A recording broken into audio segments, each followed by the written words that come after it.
तो भाई चलो लेट्स स्टार्ट। टॉपिक स्टार्ट कर लेते हैं। अपना नया चैप्टर स्टार्ट करना है, that is magnetism and matter. बिल्कुल छोटा सा चैप्टर, बढ़िया सा चैप्टर। हाँ भाई प्रकुल, जय हिंद। मैंने बोला तो सही, जय हिंद प्रकुल। चलो भैया, सबसे पहले तो तुम्हें आइडिया दे देता हूँ इस चैप्टर में हमें क्या क्या पढ़ना है। भैया बहुत ही सिंपल चैप्टर है, मोस्टली थोड़ा सा थ्योरेटिकल ही है। हमें इसमें कुछ कुछ तीन चार चीजें ही पढ़नी है। जैसे सबसे पहले तो हम पढ़ेंगे इसमें अबाउट मैग्नेटिक फील्ड। और ऑलरेडी आपने मैग्नेटिक फील्ड के बारे में काफी कुछ पढ़ लिया है अपने प्रीवियस चैप्टर में, और कुछ कुछ टेंथ क्लास में, बस उसी को थोड़ा सा रिकॉल करना है। उसके बाद पढ़ेंगे थोड़ा सा अबाउट बार मैग्नेट। और फिर नेक्स्ट टॉपिक हम पढ़ेंगे अबाउट अर्थ मैग्नेटिज्म, इस पे भी एक न्यूमेरिकल आ जाता है अबाउट अर्थ मैग्नेटिज्म। और फिर लास्ट में हम पढ़ेंगे about magnetic matter, magnetism and matter. कि जैसे हमारे पास अलग अलग टाइप के पार्टिकल्स होते हैं जो अपने मैग्नेटिक बिहेवियर शो करते हैं, जैसे फेरोमैग्नेटिक, डायामैग्नेटिक और पैरामैग्नेटिक। तो भैया हमें ये चार चीजें पढ़नी है mainly. Done done done. Yes sir. Yes sir. Yes शुरू सर। कर दें पहले वाले से। आज कम से कम इन दो का टारगेट श्योर तो सर। लेके चलते हैं। चलो डन। तो भैया शुरू करते हैं अबाउट मैग्नेटिक फील्ड। आ जाओ भैया, हेडिंग लिख लो, मैग्नेटिक फील्ड। अब यार आपके लिए सबसे इजी चैप्टर ये क्यों है? क्योंकि ये बिल्कुल इलेक्ट्रोस्टैटिक्स की तरह सिमिलर है। जो चीजें हमने इलेक्ट्रोस्टैटिक्स में पढ़ी हैं फर्स्ट चैप्टर में, इलेक्ट्रिक फील्ड एंड चार्जेस वाले में, वही सारी चीजें घूम फिर के इधर भी आने वाली है। बस आपको एक एनालॉजी, एक सिमिलैरिटी क्रिएट करके रखनी है। क्या सिमिलैरिटी क्रिएट करके रखनी है? जैसे मेरे को बताओ, इलेक्ट्रिक फील्ड कौन से चार्ज से स्टार्ट होती थी और कौन से चार्ज से टर्मिनेट होती थी? पॉजिटिव। बिल्कुल भैया, हमें पता है इलेक्ट्रिक फील्ड पॉजिटिव चार्ज से स्टार्ट होती है और इन्फिनिटी तक जाती है, अगर उसके पास कोई इलेक्ट्रिक मतलब नेगेटिव चार्ज नहीं है तो। Otherwise it terminates at negative. तो यार यही सेम कॉन्सेप्ट इधर भी वैलिड है। एनालॉजी क्या क्रिएट करनी है, सिमिलैरिटी क्या क्रिएट करनी है? याद रखना भैया, हमारी मैग्नेट का जो नॉर्थ पोल होगा वो बिल्कुल पॉजिटिव चार्ज की तरह बिहेव करेगा, जैसे हमारा पॉजिटिव चार्ज इलेक्ट्रोस्टैट्स में बिहेव करता था। सिमिलरली जो हमारा साउथ पोल होगा वो बिल्कुल उसकी तरह बिहेव करेगा जैसे हमारा नेगेटिव चार्ज बिहेव करता था इलेक्ट्रोस्टैटिक्स में। तो यही सिमिलैरिटी बना के चलना। जो चीज पॉजिटिव के लिए वही नॉर्थ पोल के लिए, जो चीज नेगेटिव के लिए वही साउथ पोल के लिए। तो इसी से हमारे पास सबसे पहली प्रॉपर्टी आ गई। क्या पहली प्रॉपर्टी आ गई? कि भैया what is the direction of magnetic field? North pole to south pole. भाई वेरी गुड। हमारी जो डायरेक्शन है वो मैग्नेटिक फील्ड की, वो होती है from north pole to south pole. लेकिन यार ये जो डायरेक्शन है मैग्नेटिक फील्ड की from north pole to south pole, ये सिर्फ आउटसाइड द मैग्नेट होती है, whereas inside the magnet completely change south हो टू जाता है। नॉर्थ। बिल्कुल। साउथ। तो सबसे पहले आपको डायग्राम बना के दिखा देता हूँ। ये टेंथ क्लास का डायग्राम है, ज्यादा रिकॉल करने की जरूरत नहीं पड़ेगी। अगर ये मेरा नॉर्थ पोल है, ये मेरा साउथ पोल है, तो हमें पता है कि भैया हमारी मैग्नेटिक फील्ड नॉर्थ पोल से स्टार्ट होगी और साउथ पोल तक जाएगी। लेकिन ये सिनेरियो रहेगा आउटसाइड द मैग्नेट। तो यहां लिख देता हूं, ये तो है आउटसाइड द मैग्नेट। लेकिन इनसाइड द मैग्नेट क्या होगा? इनसाइड द मैग्नेट हमारी मैग्नेटिक फील्ड फ्लो करेगी from south pole to north pole. North तो पोल। यही चीज लिख लो यहाँ पे, सेकेंड पॉइंट, इसी मतलब इसी में, कि it flows from south pole to north pole. और ये कब होगा? ये होगा हमारा इनसाइड द मैग्नेट। पहले पॉइंट में कोई डाउट? टेंथ क्लास का ही था ये तो नो यार। सर। डन। सेकंड पॉइंट, यार मुझे दिख रहा है कि ये जो मैंने मैग्नेटिक फील्ड ड्रॉ करी है ड्यू टू दिस मैग्नेट, ये मैग्नेटिक फील्ड किस फॉर्म में है? ये मैग्नेटिक फील्ड हमारे क्लोज लूप्स के फॉर्म में है। याद रखना, हमारे पास जो भी मैग्नेटिक फील्ड होती है वो क्लोज लूप के फॉर्म में होती है। अगर ये क्लोज लूप बनाएगी हमेशा, तो मेरे को ये बताना है कि जो मैग्नेटिक फोर्स है, क्या वो कंजर्वेटिव फोर्स होगा या नॉन कंजर्वेटिव फोर्स होगा? Sir conservative. एरी सबसे पहले तो अब ये बताओ, आपने ये आंसर दिया है तो सबसे पहले तो ये बताओ, what is the definition of conservative force? Sir जो पाथ कट करती है। भाई वेरी गुड। कंजर्वेटिव फोर्स वो फोर्सेस हैं जिनका वर्क डन, हमारा जो वर्क डन है वो पाथ डिपेंडेंट नहीं होना चाहिए। पाथ डिपेंडेंट नहीं होना चाहिए। जैसे इलेक्ट्रिक फील्ड, क्या आपको पता है इलेक्ट्रिक फील्ड कभी भी क्लोज लूप बनाती है या नहीं बनाती? नहीं नो सर। सर। भाई नहीं याद बनाती। रखो, इलेक्ट्रिक फील्ड कभी भी क्लोज लूप नहीं बनाती। और इलेक्ट्रिक फील्ड हमारे पास एक कंजर्वेटिव फील्ड है, कंजर्वेटिव फोर्स है। इसलिए हमने इलेक्ट्रिक पोटेंशियल और इलेक्ट्रिक पोटेंशियल एनर्जी पढ़ा। सिमिलरली ग्रेविटेशनल फील्ड वो भी कभी भी क्लोज लूप नहीं बनाती, इसलिए हमने ग्रेविटेशनल पोटेंशियल एनर्जी और ग्रेविटेशनल पोटेंशियल के बारे में पढ़ा हुआ है। लेकिन इधर मैग्नेटिक फील्ड क्लोज लूप बनाती है। Since magnetic field close loop बनाती है तो याद रखना इसका वर्क डन हमेशा कितना आएगा, work done by magnetic field हमेशा 0 आएगा। ये मैंने आपको मैग्नेटिक इफेक्ट वाले चैप्टर में भी बताया हुआ है कि भैया मैग्नेटिक फील्ड के अंदर अगर मैं किसी भी चार्ज पार्टिकल को फायर कर दूं, मतलब उस चार्ज पार्टिकल को वेलोसिटी से मूव करा दूं, तो ये चार्ज पार्टिकल के साथ क्या होगा भैया, ये चार्ज पार्टिकल सर्कुलर पाथ में घूमने लगेगा। मतलब फोर्स और वेलोसिटी के बीच में हमेशा कितना एंगल होगा, 90 डिग्री का एंगल होगा। अगर भैया फोर्स और वेलोसिटी के बीच में 90 डिग्री का एंगल है तो फोर्स और डिस्प्लेसमेंट के बीच में भी 90 डिग्री का एंगल, वर्क डन का फॉर्मूला होता है फोर्स इनटू डिस्प्लेसमेंट, तो भैया वर्क डन कितना आएगा, 0 आएगा। तो अगर मैग्नेटिक फील्ड का वर्क डन हमेशा ही 0 आ रहा है तो इधर की तो पाथ की कुछ बात होना ना होना बराबर ही है। तो भैया याद रखना कि मैग्नेटिक फील्ड हमारे पास कंजर्वेटिव फोर्स नहीं है। क्या ये चीज क्लियर हो गई? Yes, sir.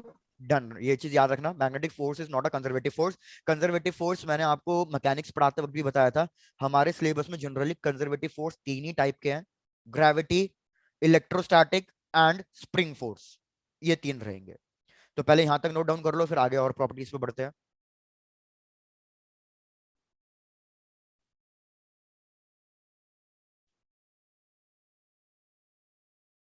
Done sir.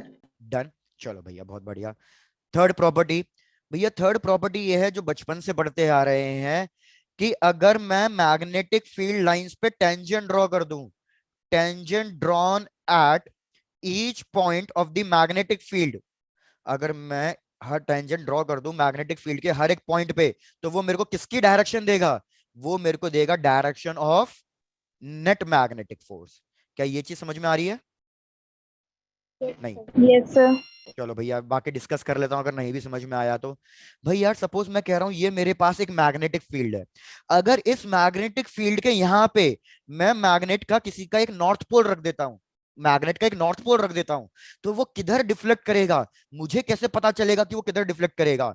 तो हम क्या करेंगे, इस पॉइंट पे एक टेंजेंट ड्रॉ कर देंगे, हमारे टेंजेंट की जो डायरेक्शन आएगी वो हमेशा बताएगी कि नॉर्थ पोल किधर डिफ्लेक्ट करेगा। अब भैया जैसे मैं बोल रहा हूं, मैंने नॉर्थ पोल के बारे में क्यों डिस्कस किया, क्योंकि मैंने आपको बताया जो चीज इलेक्ट्रोस्टैटिक्स में होती थी वही चीज यहाँ पे लेनी है। इलेक्ट्रोस्टैटिक्स के अंदर हम हमेशा टेस्ट चार्ज लेते थे, टेस्ट चार्ज का नेचर कैसा होता था, पॉजिटिव या नेगेटिव? पॉजिटिव। पॉजिटिव। तो मतलब यहाँ पे मैं कौन से पोल को लूंगा एज अ रेफरेंस, इधर मैं रेफरेंस के लिए हमेशा नॉर्थ पोल को लूंगा। तो भैया जिस साइड मेरा टेंजेंट आ रहा है उसी साइड मेरा मैग्नेट का नॉर्थ पोल डिफ्लेक्ट करेगा। तो यही हमारी स्टेटमेंट है कि भैया अगर आप हर एक पॉइंट पे मैग्नेटिक फील्ड के टेंजेंट ड्रॉ कर दो तो वो आपको नेट मैग्नेटिक फोर्स की डायरेक्शन देगा कि आपकी नीडल किधर डिफ्लेक्ट करेगी। और इसी का एक सब पार्ट आ जाएगा, क्या सब पार्ट आ जाएगा, कि भैया दो फील्ड लाइंस कभी भी इंटरसेक्ट नहीं कर सकती। क्या मेरे को बता सकते हो दो फील्ड लाइंस कभी भी इंटरसेक्ट क्यों नहीं कर सकती?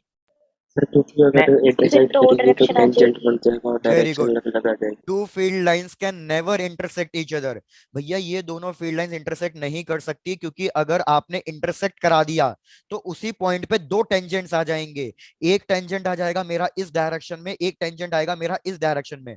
तो भैया नॉर्थ पोल रजनीकांत नहीं है जो दो साइड एक साथ चले जाएगा, ये एक ही डायरेक्शन में जा पाएगा। तो इसलिए two field lines can never intersect each other. Third point भी क्लियर है? Yes sir. डन, इसको नोट कर लेना आराम से। Yes, sir. भैया हमें थोड़ा सा आगे बढ़ना है। फोर्थ पॉइंट, फोर्थ पॉइंट क्या कह रहा है कि भैया हमारी मैग्नेटिक फील्ड जितनी ज्यादा क्लोजर होगी, क्लोजर दी मैग्नेटिक फील्ड, उतनी ही उसकी स्ट्रेंथ क्या होगी, उतनी ही उसकी स्ट्रेंथ ज्यादा होगी। ज्यादा। जैसे मैंने आपको ये चीज इलेक्ट्रिक डाइपोल के टाइम पे बताया था, सपोज कोई एक मैग्नेटिक फील्ड में इस तरीके से ड्रॉ कर रहा हूं, हमें पता है ये नॉन यूनिफॉर्म मैग्नेटिक फील्ड है क्योंकि ये पैरेलल लाइंस के फॉर्म में नहीं है। तो अगर मैं इस पॉइंट एक्स पे और इस पॉइंट वाई के लिए पूछूं कि भैया किस पे फोर्स ज्यादा लगेगा या किस पॉइंट पे फील्ड की वैल्यू ज्यादा है, तो कौन से पॉइंट पे फील्ड की वैल्यू ज्यादा है, एक्स पे, क्योंकि एक्स के यहाँ पे हमारी लाइंस का गैप कम है, तो ये वाला रीजन हमारा कहलाएगा स्ट्रॉन्ग रीजन। वेरस इधर गैप ज्यादा है तो ये वाला रीजन हमारा कहलाएगा वीक रीजन। तो एक्स पे मैग्नेटिक फील्ड या मैग्नेटिक फोर्स ज्यादा होगा in comparison to point Y. लेकिन यही एक खासियत है यूनिफॉर्म मैग्नेटिक फील्ड की। यूनिफॉर्म मैग्नेटिक फील्ड की क्या खासियत है कि भैया ये हर तो जगह पैरेलल same। लाइंस के, बिल्कुल ये तो हर जगह पैरेलल लाइंस बना रही है, मतलब हर जगह सेम गैप बना रही है। तो अब की बार मैं आपसे पूछूं कि भैया पॉइंट एक्स और वाई में किस पे फोर्स ज्यादा होगा, किस पे फील्ड ज्यादा Same। होगी, तो दोनों पे सेम होगी। And this is the main benefit of uniform magnetic field lines. तो ये मेनली 4 पॉइंट थे जो मैग्नेटिक फील्ड के डिस्कस करने थे। चेक कर लो, कोई पॉइंट में डाउट हो तो पूछ लो।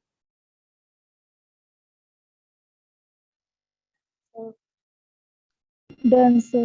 डन। अब मेरे को बताओ ये कैसे डिसाइड होगा, सपोज मैं डायग्राम ड्रॉ नहीं कर रहा मैग्नेटिक फील्ड का, तो ये कैसे डिसाइड होगा कि मेरी मैग्नेटिक फील्ड यूनिफॉर्म है या नॉन यूनिफॉर्म है? आपको कैसे पता चलेगा? जैसे फॉर एग्जांपल मैं लिख रहा हूं कि मेरे को कोई एक मैग्नेटिक फील्ड गिवन है, और सपोज मेरे को मैग्नेटिक फील्ड गिवन है बी नॉट जे कैप, तो मेरे को बताओ ये यूनिफॉर्म मैग्नेटिक फील्ड है या नॉन यूनिफॉर्म? भाई किसी का आंसर नहीं आया। अगर मैंने लिखा बी, यूनिफॉर्म। भव्य कैसे कहा ये यूनिफॉर्म है? सर क्योंकि वाई डायरेक्शन में बस बी नॉट लगा हुआ है। भाई वेरी गुड। भैया हमारी मैग्नेटिक फील्ड यूनिफॉर्म कैसे पता चलेगा? ऐसे पता चलेगा कि हमारी जो फील्ड है ना तो वो टाइम के हिसाब से डिपेंड करनी चाहिए, ना तो वो डिस्टेंस के हिसाब से डिपेंड करनी चाहिए। मैंने लिखा कि मेरी मैग्नेटिक फील्ड की वैल्यू कितनी है। अगर मैं वैल्यू की बात करूं, मैंने आपको वैल्यू दी है बी नॉट। और मैंने डायरेक्शन की बात करूं तो मैंने डायरेक्शन क्या दी है? मैंने डायरेक्शन दी है कि भैया ये प्लस वाई एक्सिस की तरफ बढ़ रहा है। लेकिन आप देखो मेरी मैग्नेटिक फील्ड की जो वैल्यू है, क्या वो किसी डिस्टेंस वगैरह पे डिपेंड कर रही है या कांस्टेंट है? भैया इधर मैग्नेटिक फील्ड की वैल्यू किसी डिस्टेंस पे डिपेंड नहीं कर रही, वो एक कांस्टेंट है। तो इसलिए यूनिफॉर्म मैग्नेटिक फील्ड लाइन हो गया। सपोज अगर मैं कुछ इस तरीके से लिख देता, B naught into Y J cap, तो भाई अब मुझे दिख रहा है कि मैग्नेटिक फील्ड की वैल्यू कितनी है, बी नॉट वाई, मतलब ये डिस्टेंस पर डिपेंड कर रहा है। जब मैं वाई की वैल्यू 0 लूंगा तो मैग्नेटिक फील्ड भी 0 आएगी, जब मैं वाई की वैल्यू 1 लूंगा तो मैग्नेटिक फील्ड की वैल्यू कुछ अलग आएगी, उसकी वैल्यू बी नॉट के बराबर आएगी। तो इधर मेरा मैग्नेटिक फील्ड डिस्टेंस पर डिपेंड कर रहा है, तो इसलिए ये वाली मैग्नेटिक फील्ड क्या बन जाएगी, ये वाली मैग्नेटिक फील्ड नॉन यूनिफॉर्म बन जाएगी। ये मैंने आपको डिस्टेंस का एग्जांपल दिया है। सेम चीज टाइम के साथ, अगर मेरी मैग्नेटिक फील्ड की वैल्यू टाइम के हिसाब से चेंज हो रही है तो मतलब वो नॉन यूनिफॉर्म है, और टाइम के हिसाब से चेंज नहीं हो रही तो वो नॉन यूनिफॉर्म मतलब यूनिफॉर्म हो गई। तो आप ये भी लिख सकते हो d B by d t should be equals to 0। इधर d B by d t must not be equals to 0।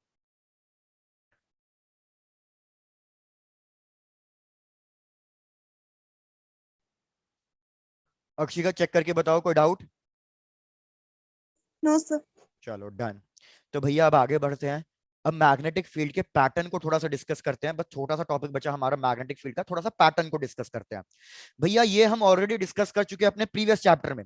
अगर मैं ये एक स्ट्रेट लाइन ले रहा हूं, मैं कह रहा हूं भैया ये एक इनफाइनाइट स्ट्रेट लाइन है जिसमें करंट फ्लो कर रहा है, तो डेफिनेटली ये मैग्नेटिक फील्ड प्रोड्यूस करेगा। इसकी वजह से जो मैग्नेटिक फील्ड बनेगी उसका पैटर्न कैसा होगा? तो भैया आपको बताया था कि जब भी स्ट्रेट वायर की वजह से मैग्नेटिक फील्ड फाइंड करनी हो, हमें अपना राइट हैंड थंब रूल लगाना पड़ता है। तो राइट हैंड थंब रूल से साफ पता चल रहा है कि भैया इसकी वजह से जो मैग्नेटिक फील्ड लाइन बनेगी वो कैसे बनेगी। इसकी वजह से जो मैग्नेटिक फील्ड लाइन बनेगी वो कॉन्सेंट्रिक सर्कल्स के फॉर्म में बनेगी। और ये कॉन्सेंट्रिक सर्कल्स की डायरेक्शन हम राइट हैंड थंब रूल से कैलकुलेट कर सकते हैं। राइट हैंड थंब रूल से कैलकुलेट करूंगा तो इधर की तरफ मेरे को लगेगा कि मैग्नेटिक फील्ड इनवर्स डायरेक्शन में है, वेरस इधर अगर कोई पॉइंट ले रहा हूं तो मेरे को लगेगा कि मैग्नेटिक फील्ड कौन सी डायरेक्शन में है, Output। आउटवर्ड्स डायरेक्शन में। तो आपको दिख रहा है इधर भी मैग्नेटिक फील्ड मेरी कैसी बन रही है, इधर भी मेरी मैग्नेटिक फील्ड क्लोज लूप्स में बन रही है। लेकिन आपको यह बताना है कि ये वाली मैग्नेटिक फील्ड यूनिफॉर्म है या नॉन यूनिफॉर्म है। तो मेरे को याद दिलाओ, what is the formula for magnetic field due to a infinite wire? देखें जरा किसने कितना रिवाइज किया हुआ है। Mu naught I upon 2 pi है। अरे अरे क्या बात है, बहुत बढ़िया। Mu naught I divided by 2 pi A है डिस्टेंस, ये वाला डिस्टेंस, ये वाला डिस्टेंस। तो मेरे को बताओ इधर magnetic field inversely proportional to distance आ रही है, तो ये यूनिफॉर्म फील्ड हो गई या नॉन यूनिफॉर्म हो गई? नॉट। Non-uniform। नॉन यूनिफॉर्म हो गई, क्योंकि भैया ये डिस्टेंस पे डिपेंड कर रही है, नॉन यूनिफॉर्म हो गई। भैया सिमिलरली डिस्कस करो अपना सेकंड वाला। सेकेंड वाला मतलब सर्कुलर लूप वाला। हमने सर्कुलर लूप के बारे में भी पढ़ा था अपने प्रीवियस चैप्टर में कि भैया अगर मैं ये कोई एक सर्कुलर लूप ले रहा हूं और इसमें करंट फ्लो करा रहा हूं किसी भी एक डायरेक्शन में, क्लॉकवाइज या एंटी क्लॉकवाइज, तो आपको बताना है कि भैया इसकी वजह से जो मैग्नेटिक फील्ड प्रोड्यूस होगी वो कैसी प्रोड्यूस होगी।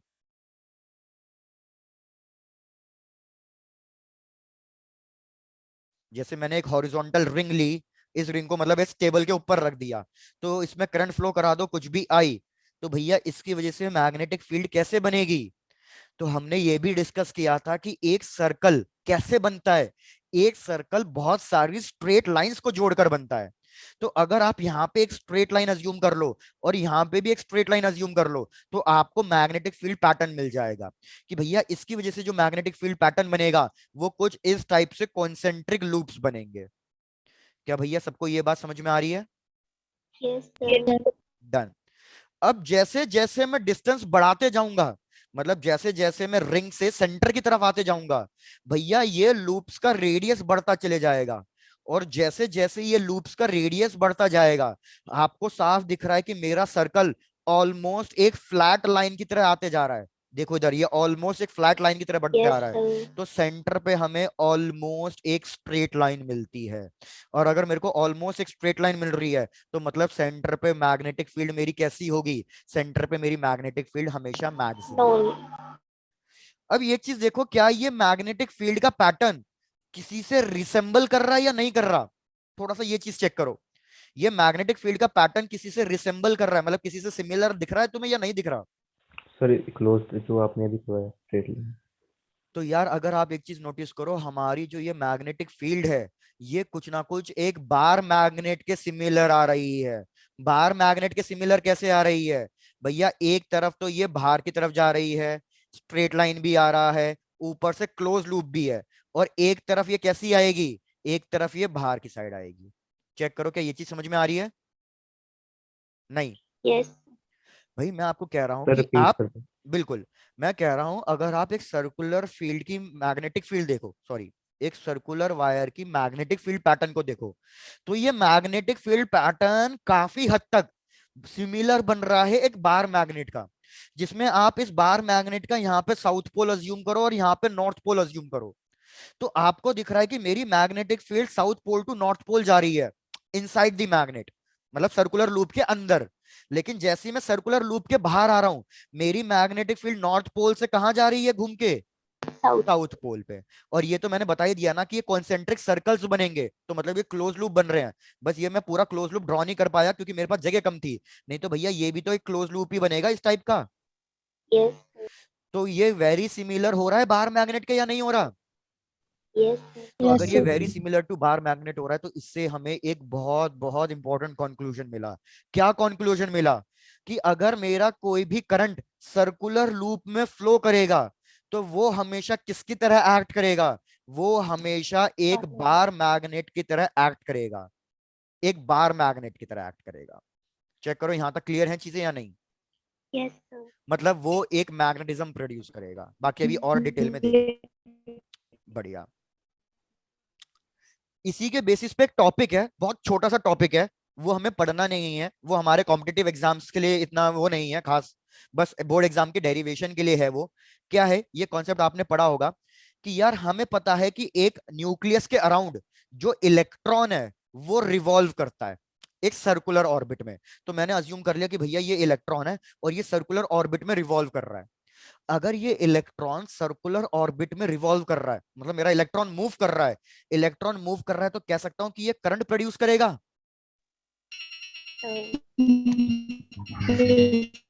भाई आप लोगों की वॉइस लैग कर रही है, विशाली आपकी वॉइस लैग कर रही है, माइक म्यूट करो प्लीज। Yes, sir. डन। तो यार मैं ये कह रहा था कि जब हमारा इलेक्ट्रॉन, सपोज मेरा इलेक्ट्रॉन इस डायरेक्शन में फ्लो कर रहा है, तो इलेक्ट्रॉन मूव कर रहा है, तो मतलब ये करंट प्रोड्यूस करेगा। लेकिन करंट की डायरेक्शन क्या होती है? करंट की direction Opposite to opposite to the electron. Movement of electron होती है। तो अगर इलेक्ट्रॉन ऊपर जा रहा है, तो मतलब करंट इस डायरेक्शन में जा रहा है। तो मतलब जो मेरा इलेक्ट्रॉन किसी एक सर्कुलर ऑर्बिट में मूव कर रहा था, उससे मेरे को यह पता चला कि उसको हम एक सर्कुलर लूप कैरिंग करंट की तरह अज्यूम कर सकते हैं। और अगर मैं इलेक्ट्रॉन के ऑर्बिट को एक सर्कुलर लूप की तरह अज्यूम कर रहा हूं जिसमें करंट फ्लो कर रहा है, तो हमारा हर एक एटम भी क्या रखेगा, हमारा कुछ ना कुछ एटम भी एक मैग्नेटिक मूवमेंट, एक मैग्नेटिक डाइपोल या एक बार मैग्नेट की तरह एक्ट करेगा। और यही डिफरेंस होता है between the properties of paramagnetism या फेरोमैग्नेटिज्म या डायामैग्नेटिज्म। भैया Yes, sir. Yes, sir. जो मैंने बोला समझ में आई बातें? Yes, sir. Done. Yes, sir. यार ये चीज बॉर्स ने प्रूव करके दिखाई थी, बिल्कुल ये चीज बॉर्स ने प्रूव करके दिखाई थी कि अगर हमारा हर एक एटम भी ले रहा हूं, एटम के अंदर इलेक्ट्रॉन रिवॉल्व कर रहा है, तो हमारा हर एक एटम भी एक छोटी छोटी बार मैग्नेट्स, एक मैग्नेटिक डाइपोल की तरह एक्ट करता है। तो पहले यहां तक कंप्लीट करो, फिर थर्ड वाले पे आते हैं।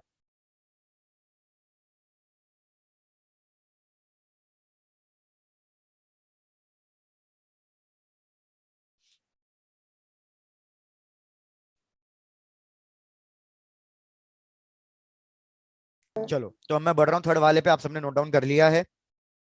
भैया थर्ड वाला थोड़ा सा इंपॉर्टेंट है, दैट इज सोलोनॉइड।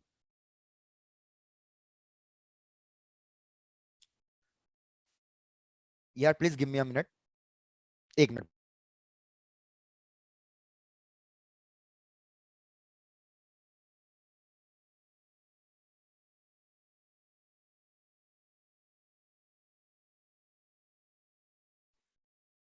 हाँ तो मैं बोल रहा था हम बात करेंगे सोलोनॉइड के बारे में। तो यार हमें पता है सोलोनॉइड, अगर ये सोलोनॉइड में ले रहा हूं और इसमें मैं करंट फ्लो करा रहा हूं, तो इसकी वजह से मैग्नेटिक फील्ड पैटर्न कैसा बनेगा? भाई बताओ, मैंने पढ़ाया हुआ है तुम्हें। Thanks. भाई सब लोग हो? Yes, sir. डन। हाँ थोड़ा रिस्पॉन्स दो यार। मैं कह रहा हूं अगर ये मैंने सोलोनॉइड लिया, सोलोनॉइड में अगर मैं करंट फ्लो करा रहा हूं, तो इसकी वजह से मैग्नेटिक फील्ड पैटर्न कैसा बनेगा? तो ये हमने डिस्कस किया था यार कि इसकी वजह से जो मैग्नेटिक फील्ड पैटर्न बनेगा इनसाइड द सोलोनॉइड, हमें ये स्ट्रेट लाइन के फॉर्म्स में मिलेगा, मतलब यूनिफॉर्म फील्ड के लाइंस में मिलेगा। लेकिन आउटसाइड द सोलोनॉइड ये हमें एक क्लोज लूप इस टाइप से मिलेगा। तो भैया अगर आप फिर से नोटिस करो, ये तो बिल्कुल सिमिलर हो रहा है किसी एक के पैटर्न से। किसके पैटर्न से सिमिलर हो रहा है ये? Bar magnet. Bar magnet. और अगर ये बार मैग्नेट की तरह हो रहा है, तो मतलब डेफिनेटली यहाँ पे कुछ ना कुछ पोल्स होंगे। तो अगर ये मैंने direction of magnetic field mark कर दी, तो आप मेरे को बताओ कौन सा पोल किधर जनरेटेड होगा? तो मुझे पता है कि भैया मैग्नेटिक फील्ड Left आउटसाइड पे the no. Magnet north pole से स्टार्ट होती है, तो इसलिए ये नॉर्थ पोल से बाहर निकल रही है और साउथ पोल में एंटर कर रही है। और इनसाइड द मैग्नेट ये south pole to north pole जाती है। तो भैया इधर तो बहुत ही क्लियर कट कंक्लूजन है। क्या क्लियर कट कंक्लूजन है? कि जब भी हमारे सोलोनॉइड में करंट फ्लो करेगा, जब भी हमारे सोलोनॉइड में करंट फ्लो करेगा, वो हमेशा किसकी तरह एक्ट करेगा?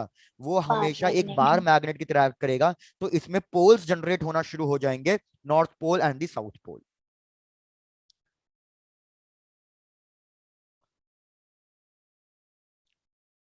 भैया इसको नोट डाउन कर लो, और पहले इस पे एक क्वेश्चन देता हूं, उस क्वेश्चन को ट्राई करना, फिर देखता हूं आपको समझ में आया या नहीं आया।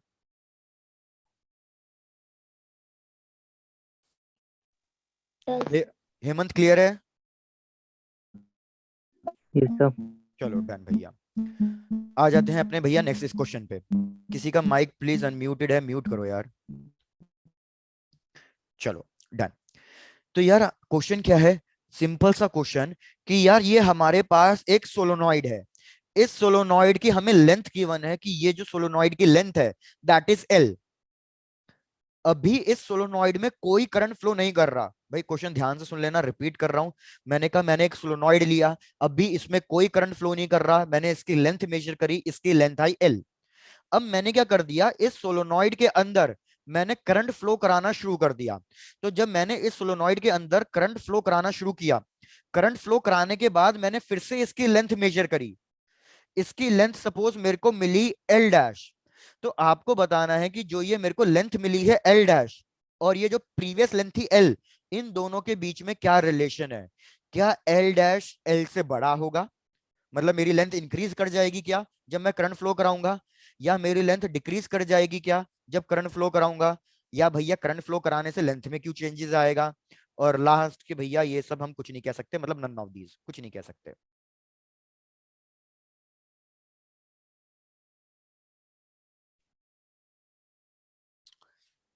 काव्य बहुत बढ़िया भाई। देखते हैं बाकियों के आंसर्स। कोई ऐसा है जिसको क्वेश्चन समझ में ना आया हो, क्वेश्चन रिपीट करना हो?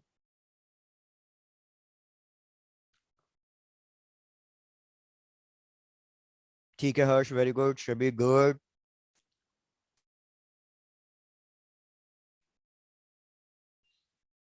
बढ़िया हरी।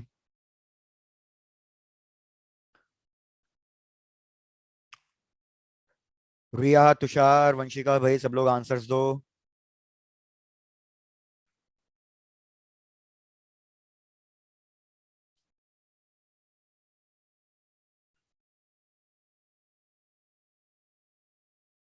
क्या हुआ भाई, लोगों के आंसर्स नहीं आ रहे? हर्ष, दूसरा वाला हर्ष, हर्ष स्वराज, हर्षिता, हेमंत, आर्यन।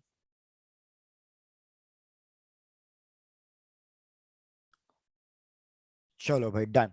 डिस्कस करते हैं। यार अभी मैंने बोला कि डिफरेंस क्या होगा कि जब आप सोलेनॉइड में करंट फ्लो करा रहे हो और जब करंट फ्लो नहीं करा रहे। जब हम इसके अंदर कोई करंट फ्लो नहीं करा रहे तो इसमें कोई मैग्नेटिक फील्ड प्रोड्यूस नहीं होगी। लेकिन जैसे ही हमने करंट फ्लो कराना शुरू कर दिया तो भैया इसमें मैग्नेटिक फील्ड प्रोड्यूस होना शुरू हो जाएगा। और मैग्नेटिक फील्ड की वजह से ये एक बार मैग्नेट बनेगा। अगर ये एक बार मैग्नेट बनेगा तो ये एक मैग्नेट के पोल्स बनना शुरू हो जाएंगे। बार मैग्नेट में मैग्नेट के पोल्स कैसे क्रिएट हो जाते हैं? North pole south pole, north pole south pole, इस तरीके से हमारे पोल्स क्रिएट होना शुरू हो जाएंगे। भाई जैसे कि अगर मैं एक बार मैग्नेट ले रहा हूं और बार मैग्नेट का ये पोल नॉर्थ पोल है, ये पोल साउथ पोल है। अगर इस बार मैग्नेट को मैं ऐसे पार्ट्स में कट कर देता हूं तो हमें पता है भैया, बचपन से पढ़ते आ रहे हैं कि इधर भी पोल्स क्रिएट होने लग जाएंगे। इधर साउथ पोल, इधर नॉर्थ पोल, इधर साउथ पोल, इधर नॉर्थ पोल, इस तरीके से बनने लग जाएंगे। तो इधर भी यही होगा कि हर एक circular turn north pole south pole, north pole south pole बनने लग जाएगा। तो इन सबके बीच में क्या होगा?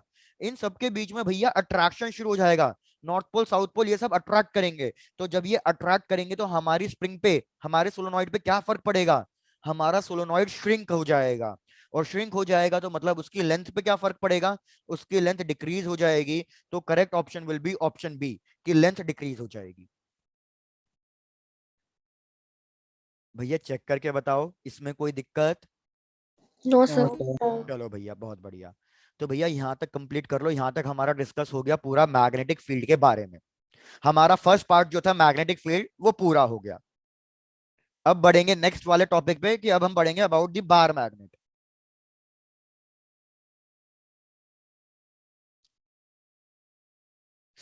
बढ़ू आगे? Yes. Yes, sir. Yes, चलो sir. डन। तो भैया आ जाओ अपने नेक्स्ट टॉपिक पे, दैट इज आ गया भैया बार मैग्नेट। अब बार मैग्नेट के बारे में कुछ चीजें पढ़ते हैं। यार हमें पता है बार मैग्नेट का मतलब क्या है।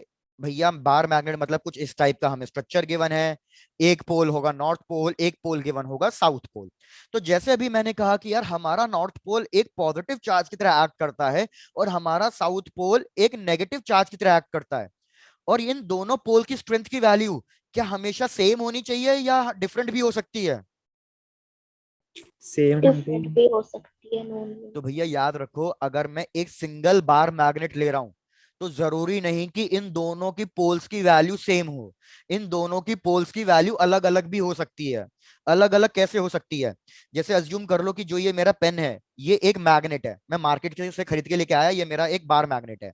ये इसका नॉर्थ पोल मान लो, ये इसका साउथ पोल मान लो। तो यार ये दोनों के दोनों नॉर्थ पोल साउथ पोल क्यों बने? क्योंकि इनका एटम या इनका जो भी स्ट्रक्चर है वो कुछ ना कुछ इस हिसाब से मॉलिक्यूलर अरेंजमेंट रख रहा होगा। अगर मैं इस वाले पार्ट को सपोज हिट करूं या इसको हीट कर दूं तो याद रखो ये अपनी मैग्नेटिक प्रॉपर्टी लूज करने लग जाएगा। लेकिन इस वाले पार्ट पे कोई फर्क नहीं पड़ा होगा क्योंकि ना तो मैंने इसको हिट किया ना तो मैंने इसको हीट प्रोवाइड करी। तो इस वाले पोल की वैल्यू कम हो जाएगी और इस वाले पोल की वैल्यू सेम रहेगी। तो ऐसा जरूरी नहीं है कि मैंने एक बार मैग्नेट ली तो दोनों के पोल्स की वैल्यू सेम होनी चाहिए। ऐसा कोई जनरली नहीं है। दोनों के पोल्स की वैल्यू अलग अलग भी हो सकती है। तो इसकी जो पोल की स्ट्रेंथ है, जैसे चार्ज को हम इंडिकेट किससे करते थे? भैया चार्ज को हम इंडिकेट करते थे क्यू से। वैसे ही इधर पोल को हम इंडिकेट करते हैं क्यू एम से।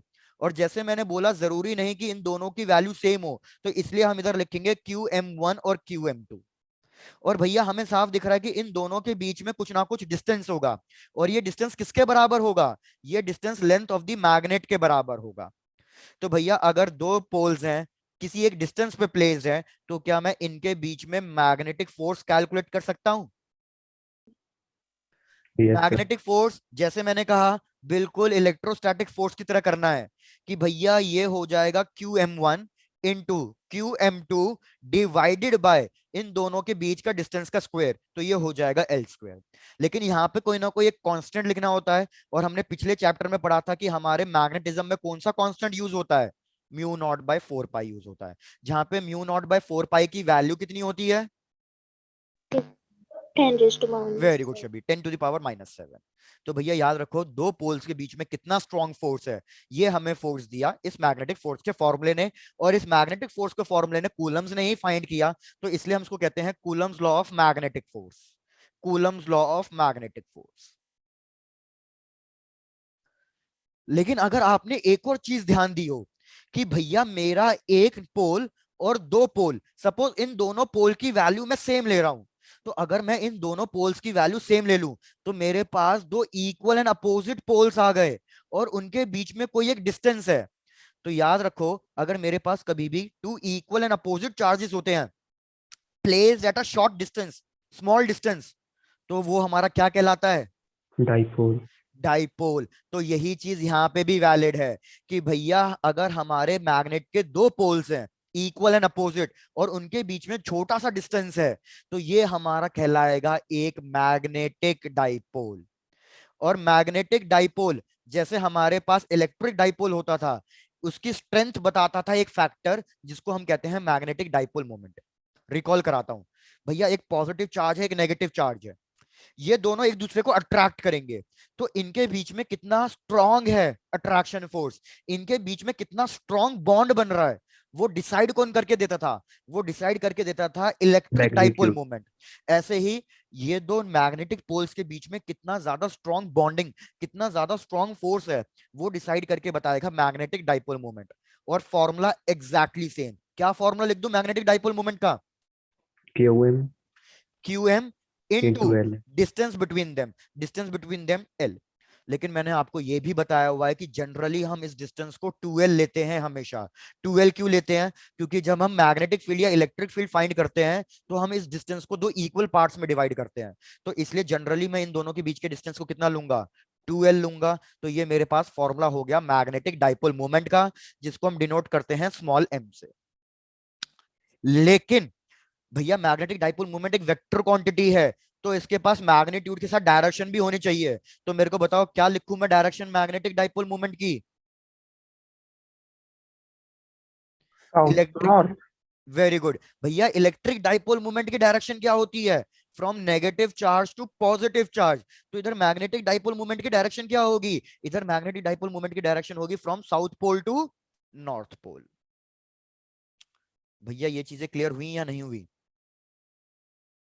Yes sir. Done. और यार मैंने आपको प्रीवियस चैप्टर में ही पढ़ा दिया था मैग्नेटिक डाइपोल मोमेंट का एक फॉर्मूला होता है, क्या याद दिलाओगे कौन सा फॉर्मूला होता है मैग्नेटिक डाइपोल मोमेंट का? एक और छोड़ दो, नहीं भी याद है तो कोई ना भी फिर से आएगा। कम से कम टॉर्क का सर ये फॉर्मूला तो बता सकते हो, टॉर्क का? Sir NIA। वेरी गुड एरी, मैंने बताया था टॉर्क का फॉर्मूला तो यार याद रखना आसान है निब्बा। Yes sir. तो मैंने आपको कहा था टॉर्क का फॉर्मूला mb sin थीटा भी होता है, ये इस चैप्टर में प्रूफ करेंगे। तो अगर मैं इक्वेट करूं तो मैग्नेटिक डाइपोल मूवमेंट का एक और फॉर्मूला कौन सा आ जाएगा? मैंने ये बताया था प्रीवियस चैप्टर में कि मैग्नेटिक डाइपोल मूवमेंट का एक और फॉर्मूला आ जाएगा, दैट इज निया, NIA। बाकी टेंशन मत लो, अभी ये फिर से कैलकुलेट होंगी ये सारी चीजें, यहां तक पहले कंप्लीट कर लो आराम से।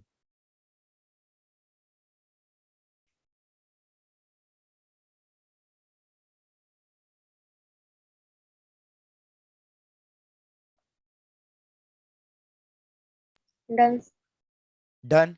तो भैया अब ये दो टॉपिक हमने कर लिए हैं, पहले अब इस पे थोड़ा सा क्वेश्चन कर लेते हैं और फिर आगे बढ़ते हैं।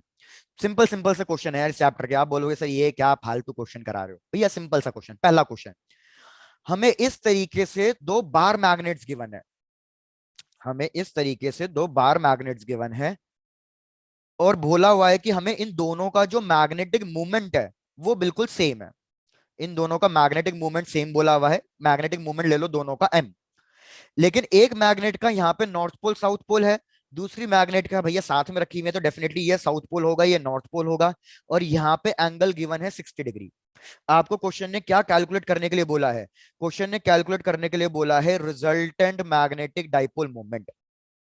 Resultant magnetic dipole movement. Option दे रहा हूं भैया, चेक करना आपको समझ में आया या नहीं आया। ऑप्शन फर्स्ट कि भैया ये आएगा √3m के बराबर। ऑप्शन बी कि भैया ये आएगा √2m के बराबर। ऑप्शन सी कि भैया ये आएगा हमारे पास m के बराबर। और ऑप्शन डी कि भैया ये हमारे पास आएगा 0। चलो भैया, तो सब अपने अपने आंसर भेज दो। काव्य तुम्हारा आंसर मिल गया है, ठीक है, देखते हैं।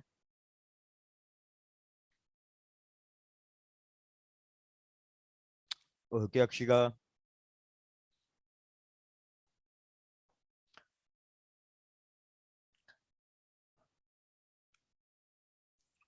प्रकुल, यस सर। तुक्का मारा ना तुमने? Yes sir. नालायक। तुक्का मारने की रखी है हमने या कैलकुलेट करने की रखी है?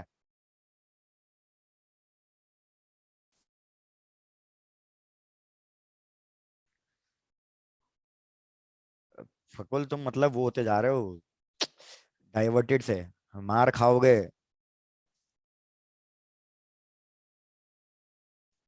अरे भैया बताओ आंसर क्या है? अच्छा प्रकुल ठीक है।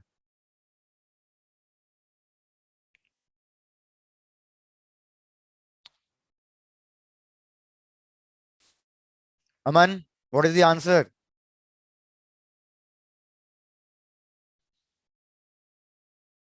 इत्तिका तुम बताओ। चलो डन। यार मैंने आपको एक कॉन्सेप्ट बहुत अच्छे से बताया हुआ था, मेरे ख्याल से इसमें कैलकुलेट करने की जरूरत ही नहीं थी। पहले तो इस चीज को देखो, मेरे को तो लग रहा है आप सब लोग अब ये रिवाइज मोड में चले ही नहीं गए हो, आप तो अलग से मस्त लेजी पड़े हुए हो।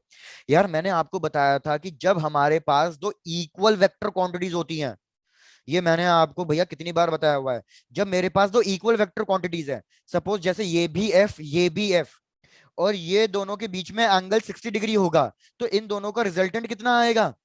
√3f। वेरी गुड, ये √3f आएगा। सिमिलरली मैंने आपको बताया था कि जब दो vector same quantities, same quantity का मतलब मैं सेम वैल्यू की बात कर रहा हूं, कि भैया दो वेक्टर क्वांटिटीज है, दोनों का मैग्नीट्यूड सेम है और इनके एंगल बीच का 90 डिग्री है, तो रिजल्टेंट कितना आता है? √2f √2f। आता है। और सिमिलरली अगर दो सेम क्वांटिटीज के बीच का एंगल 120 डिग्री है, तो भैया फिर आंसर कितना आता है? f। एफ के बराबर आता है भाई, बहुत बढ़िया। रिजल्टेंट आएगा एफ के बराबर। तो यार काफी बच्चों को कैलकुलेट करने की जरूरत ही नहीं थी। इतनी तो चीज क्लियर है कि भैया आंसर ना तो ये हो सकता है, आंसर ना तो ये हो सकता है, क्योंकि ना तो एंगल 90 डिग्री है ना तो एंगल हमारा 0 कुछ ऐसे आ रहा है, ये तो है ही नहीं सिनेरियो। अब काफी बच्चों ने क्या किया, काफी बच्चों ने मेरे को जो आंसर भेजा वो भेजा √3m, क्योंकि उन्होंने कहा कि सर आपने ये 60 डिग्री दिया है, तो डायरेक्टली उन्होंने लिखा कि भैया दोनों डायपोल भी सेम है, √3m। अरे भैया कहाँ कहाँ ध्यान है इधर? अगर आप डायग्राम में देखो, क्या मैंने दो वेक्टर्स को कैसे ज्वाइन किया है? हमेशा दो वेक्टर्स को हमेशा टेल टू टेल ज्वाइन किया है। अरे यार आपने को तो वेक्टर्स मैथ्स में भी पढ़ा होगा। भैया दो वेक्टर्स के बीच में अगर कभी भी एंगल फाइंड करना होता है, तो उन दो वेक्टर्स को कैसे ज्वाइन करना चाहिए? Tail to tail, tail to tail. जैसे फॉर एग्जाम्पल, अगर मेरे को ये एक वेक्टर गिवन है, सपोज वेक्टर ए, और मेरे को ऐसे कोई वेक्टर गिवन है वेक्टर बी, और मेरे को ये एंगल गिवन है सपोज 60 डिग्री, तो याद रखो इन दोनों के बीच का एंगल 60 डिग्री नहीं होगा। क्यों नहीं होगा? क्योंकि भैया ये टेल टू टेल ज्वाइन है ही नहीं, तो कहां से 60 डिग्री मान लो इसको? तो हम क्या करेंगे, इस वेक्टर बी का पैरेलल, पैरेलल ड्रॉ कर देंगे। डायरेक्शन देखो मैंने सेम रखी है, नीचे है तो नीचे की तरफ। अब ये दोनों vectors tail to tail join हो गए, अब ये दो vectors tail to tail join हो गए, तो अब ये एंगल कितना लिखूंगा मैं, कि इन दोनों के बीच में एंगल कितना है? इन दोनों के बीच में एंगल 120 डिग्री करेक्ट आंसर होगा। तो इधर अगर आप नोटिस करो, इधर भी तो यही सेम चीज हो रही है। एक डाइपोल मेरे को कैसा गिवन है, एक डाइपोल तो मेरे को ऐसा गिवन है, क्योंकि डाइपोल मूवमेंट की डायरेक्शन होती है south pole to north pole, तो एक तो मेरे को ऐसा गिवन है, लेकिन दूसरा डाइपोल भैया मेरे को ऐसा गिवन है। तो ये दोनों के बीच में एंगल 60 डिग्री है, तो 60 degree is not the correct answer, क्योंकि ये दोनों हेड टू टेल ज्वाइन है। तो हम क्या करेंगे, इसी 60 डिग्री का पैरेलल यहां ड्रॉ करेंगे। इसी 60 डिग्री का पैरेलल ड्रॉ किया, तो अब बताओ ये एंगल कितना आया, 120 डिग्री आया। 120. दोनों का डाइपोल मोमेंट सेम, तो जब भी एंगल 120 डिग्री होगा तो रिजल्टेंट उसके बराबर ही आएगा। तो what will be the correct answer, correct answer will be M. B. Check करो अब चीजें क्लियर हो गई, इस चीज को थोड़ा सा ध्यान Yes, दिया sir. करो। Done, Yes. बढ़िया। Do next question. Yes, sir. चलो भैया नेक्स्ट क्वेश्चन।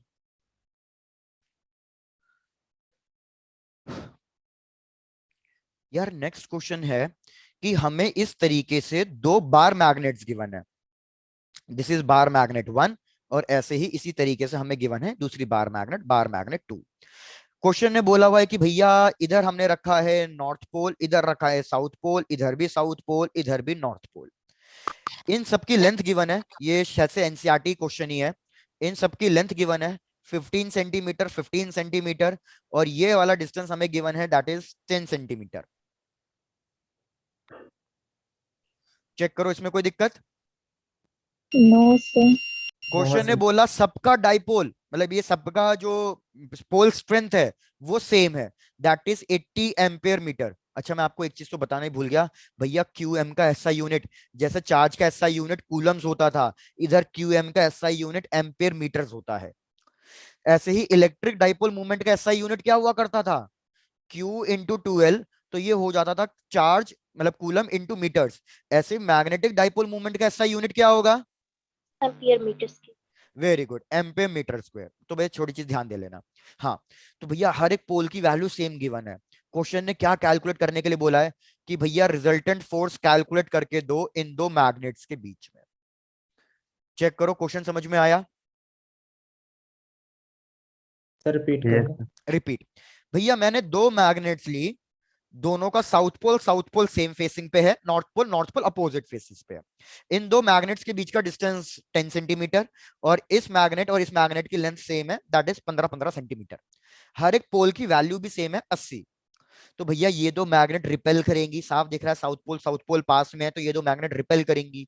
तो मेरे को इन दो मैग्नेट का नेट रिपल्सिव फोर्स कैलकुलेट करके बताना है कि भैया इन दो मैग्नेट के बीच में जो फोर्स लग रहा है, नेट फोर्स कितना लग रहा है। तो आपको बस मैं क्या करके दे रहा हूं, आपको मैं स्टेप समझा रहा हूं, आप चेक करना कि आपको स्टेप समझ में आ रहे हैं या नहीं आ रहे हैं। सपोज इसको पोल 1 कह दो, इसको पोल 2 कह दो, इसको पोल 3 कह दो, इसको पोल 4 कह दो। सबसे पहले स्टार्ट कर लो पोल 1 के लिए। मुझे बताओ ये पोल 1 पोल 3 को क्या करेगा, Attract. तो भैया F13 हमारा अट्रैक्टिव फोर्स होगा, अट्रैक्टिव फोर्स होगा। तो भैया आपको पोल 1 और पोल 2 के बीच में डिस्टेंस पता ही है, पोल स्ट्रेंथ पता ही है, तो क्या आप डायरेक्टली ये वाला फॉर्मूला यूज कर दोगे, mu naught 4 pi pole strength 1 pole strength 2 divided by इन दोनों के बीच में जरा डिस्टेंस बताना कितना आ रहा है। क्या 25 लिख दूं, बिल्कुल 25, लेकिन 25 सेंटीमीटर में है, तो भैया भूलना मत इसको मीटर में कन्वर्ट करना। ये हो गया पहला। सिमिलरली भैया ये पोल 1 और पोल 4 क्या कर रहे होंगे, रिपेल। रिपेल, तो इसको नाम दे दो रिपल्सिव, और इसके बीच का भी फोर्स निकाल लो, mu naught 4 pi q m square, pole strength same है, डिवाइडेड बाय, मुझे साफ दिख रहा है डिस्टेंस हो जाएगा 15 प्लस 10 25, 25 प्लस 15 40, तो 40 का स्क्वायर। सिमिलरली भैया बाकी पोल्स के बीच में भी निकाल दो। बाकी कौन से पोल्स बचे, अब 2 और 3 क्या करेंगे, 2 और 3 हमारे Repel. रिपल्सिव करेंगे, और वेयर एज पोल 2 और 4 क्या करेंगे, Attract. अट्रैक्ट करेंगे। मैंने आपसे नेट फोर्स निकालने के लिए बोला, तो क्या मैं लिख सकता हूं कि नेट फोर्स किसके बराबर होगा, जो फोर्स रिपेल कर रहे हैं उन दोनों को ऐड कर दो, तो F14 प्लस F23 रिपेल कर रहे हैं, और ये फोर्स बड़े हैं इसलिए उनको पहले लिख रहा हूं, रिपल्सिव फोर्स बड़ा होगा क्योंकि साउथ पोल पास में है, माइनस दोनों अट्रैक्टिव फोर्सेस को लिख दो। दोनों अट्रैक्टिव फोर्सेस कौन से हैं, F13 एंड F24। बस इन सबकी वैल्यूज कैलकुलेट करके सब्ट्रैक्ट करोगे तो आपके पास नेट आंसर आ जाएगा। पहले बस मेरे को इतना बता दो, स्टेप्स क्लियर हुए या नहीं हुए? Yes, sir. Yes, sir. कोई ऐसा तो नहीं है जिसको स्टेप्स नहीं समझ में आया बिल्कुल भी, या क्या हवा से ऊपर पहुंच गया तो बता दो, मैं रिपीट करता हूँ फिर। बाकी कुछ इतना डिफिकल्ट मेरे को लग नहीं रहा ऐसा कुछ होगा। सर इससे पहले क्या पढ़ा है आपने? इससे पहले क्या पढ़ा है? काव्य कहाँ चले गए थे? लॉग आउट हो गए थे क्या? यस सर, नेटवर्क की हट गया था पूरा। काव्य इससे पहले तो हमने ये वाला क्वेश्चन किया जिसका आपने करेक्ट आंसर बताया था। Okay sir. बस उसके बाद मैंने ये क्वेश्चन एक्सप्लेन करने लग गया कि मेरे पास दो मैग्नेट्स हैं, इन दो मैग्नेट्स के बीच में नेट फोर्स कैलकुलेट करना है। तो इन दो मैग्नेट्स के बीच में नेट फोर्स कैसे कैलकुलेट होगा वो चीज एक्सप्लेन करी है मैंने। Okay sir. काव्य क्या ये रिपीट करना पड़ेगा? नहीं सर, यहाँ ये तो मैंने सुन लिया। ठीक है, डन। तो भैया आप सिर्फ स्टेप्स लिख लो, कैलकुलेट मत करो। Calculation part is your for homework part. Calculation अभी मत करो नहीं तो टाइम लग जाएगा। और हमें इस चैप्टर पे इतना ज्यादा फोकस भी नहीं करना, थ्योरेटिकल चैप्टर है, छोटा चैप्टर है। तो कैलकुलेशन पार्ट Done, में आप पे sir. छोड़ रहा हूँ। हाँ डन। आप स्टेप्स लिख लो, स्टेप्स लिख के छोड़ दो। लवप्रीत आपने कैलकुलेट भी कर लिया, बहुत बढ़िया, आपका आंसर भी सही आ रहा है, वेरी गुड। प्रकुल बिल्कुल सही है, क्या बात है। मेरे ख्याल से क्वेश्चन सबने एनसीईआरटी में कर रखा होगा इसलिए वैल्यूज याद होंगी।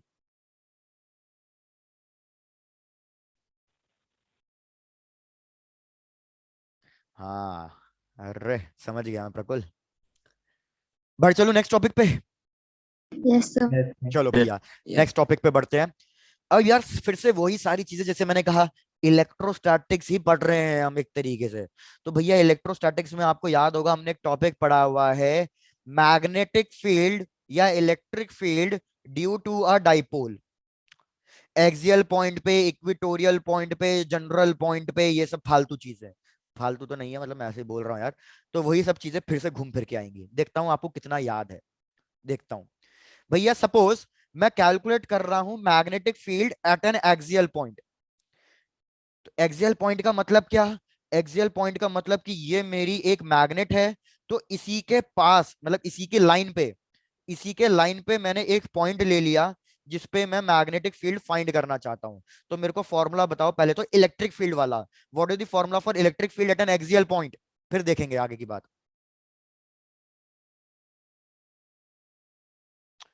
सर बोलो बोलो। म्यू नोट एन आई। अरे किसका फॉर्मूला पूछ रहा हूँ हैरी? मैं हैरी में फॉर्मूला पहले इलेक्ट्रिक फील्ड का पूछ रहा हूँ। Electric field due to electric dipole, पहले उसका फॉर्मूला बताओ।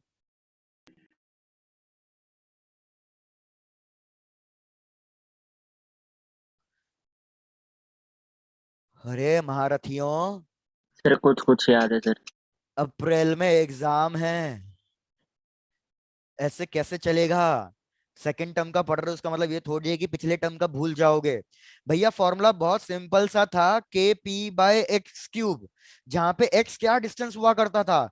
एक्स इसके मिड पॉइंट से, जहां तक हम ये कैलकुलेट कर रहे हैं, ये वाला डिस्टेंस हुआ करता था एक्स। 2 kp/x³ के electrostatic constant, P dipole moment, x distance. तो यही सेम फॉर्मूला यहां चेप दो। ये फॉर्मूला क्या बन जाएगा? 2 इलेक्ट्रोस्टैटिक कांस्टेंट की जगह मैग्नेटिक कांस्टेंट μ0/4 पाई, पी की जगह क्या बन जाएगा? m divided by x³। ये फॉर्मूला है magnetic field due to a dipole. ऊपर से फिर मैंने आपको एक और चीज बताई हुई है, रैंकर्स वाले बैच को तो कम से कम यार याद होना चाहिए था। मैंने फिर एक और चीज बताई हुई है, जब हम एक्सियल पॉइंट पे कैलकुलेट करते हैं तो इलेक्ट्रिक फील्ड और डाइपोल मूवमेंट दोनों बिल्कुल पैरेलल आते हैं। पैरेलल का मतलब क्या? कि भैया अगर मैं इसका डाइपोल मूवमेंट मार्क करूंगा तो डाइपोल मूवमेंट साउथ पोल से नॉर्थ पोल होगा, ये डायरेक्शन हो गई डाइपोल मूवमेंट की। तो अगर मैं इधर मैग्नेटिक फील्ड फाइंड करूंगा तो मुझे दिखेगा कि मेरी नेट मैग्नेटिक फील्ड भी किधर आ रही है? मेरी नेट मैग्नेटिक फील्ड भी इधर ही आ रही है। तो नेट मैग्नेटिक फील्ड और डाइपोल मूवमेंट की डायरेक्शन क्या होगी? सेम होगी। तो यही चीज यहां पे भी लिख लो। और यार पहले मेरे को बस ईमानदारी से बता दो, जो मैं बोल रहा हूँ समझ में भी आ रहा है या बस सुन रहे हो? आ रहा है। आ रहा है ना? डन। अगर कोई भी चीज रिपीट करानी हो या कोई भी चीज भूल गई हो और बोलना हो कि सर ये फिर से पढ़ा दो, भैया पढ़ा दिया जाएगा, लेकिन बस बोल देना। Yes. डन। सिमिलरली भैया हमारा सेकंड होता था इक्विटोरियल पॉइंट। इक्विटोरियल पॉइंट का मतलब क्या? परपेंडिकुलर बाइसेक्टर वाला पॉइंट। कि भैया ये हमने एक मैग्नेट ली है और मैं इसके परपेंडिकुलर बाइसेक्टर पे, इस परपेंडिकुलर बाइसेक्टर वाले पॉइंट पे मैग्नेटिक फील्ड कैलकुलेट करना चाहता हूं। तो भैया इलेक्ट्रिक फील्ड वाला फॉर्मूला याद रखो, आपको सारी चीजें याद आ जाएंगी। इलेक्ट्रिक फील्ड वाला फॉर्मूला हुआ करता था के पी बाय एक्स क्यूब, जहां पे ये वाला डिस्टेंस अब की बार एक्स होता था। और इस वाले केस में इलेक्ट्रिक फील्ड एंटी पैरेलल हुआ करती थी डाइपोल मूवमेंट के। तो यही सारा कॉन्सेप्ट इधर भेड़ दो, इधर चिपका दो भैया। इधर के की जगह म्यू नॉट बाय 4 पाई, पी की जगह एम, डिस्टेंस की जगह सेम। लेकिन इधर अब की बार इलेक्ट्रिक डाइपोल मोमेंट और मैग्नेटिक फील्ड की डायरेक्शन कैसी आएगी? एंटी एंटी पैरेलल आएगी। पैरेलल। मतलब इधर अगर मैं डाइपोल मोमेंट देखूं तो डाइपोल मोमेंट मुझे पता है south pole to north pole होता है, तो ये तो हो गई डाइपोल मोमेंट की डायरेक्शन। लेकिन अगर मैं पॉइंट पी पे मैग्नेटिक फील्ड फाइंड करूंगा तो नेट मैग्नेटिक फील्ड की डायरेक्शन अब की बार इधर आएगी, towards the right hand side.